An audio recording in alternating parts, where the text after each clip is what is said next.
बंधुगण एबे एबे राज्य सरकारंकर एक बड़ घोषणा आसी पहुंची।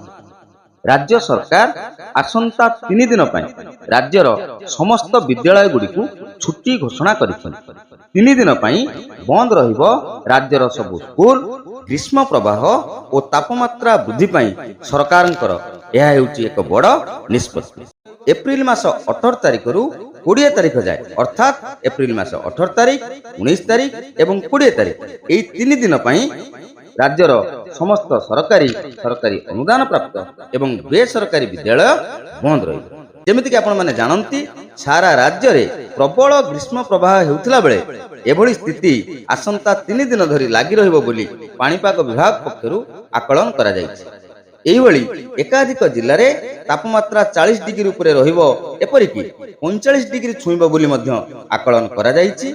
एहाकु दृष्टि रे रखि राज्य सरकार 3 दिन अर्थात एप्रिल मास 18 तारिख 19 तारिख एवं 20 तारिख यही 3 दिन राज्यर समस्त विद्यालय को छुट्टी घोषणा कर जो 3 दिन छुट्टी घोषणा करा जायछि।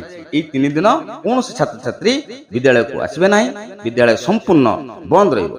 तेबे यही समय मध्य राज्य सरकार शिक्षक शिक्षयित्री मानक पई कौन नियम करुछंती बा शिक्षक शिक्षयित्री मानक पई कौन स्वतंत्र कार्य प्रदान करुछंती से संबंधी जदि कौन भी सूचना आसे आपण माने आम चैनल इमिडिएटली से सूचना पाई परिबे। समस्त अनुरोध करिबे समस्त प्रकार शिक्षा भित्तिक अपडेट पाइबा आपण माने आम चैनल अभय एडवर्ड को सब्सक्राइब करंतु, पाखरे थिबा ऑल नोटिफिकेशन बेल आइकन को प्रेस करंतु, जद्वारा आगामी दिन रे मु जो सब वीडियो अपलोड करिवि तार नोटिफिकेशन इमिडिएटली आपण माने पाइबे।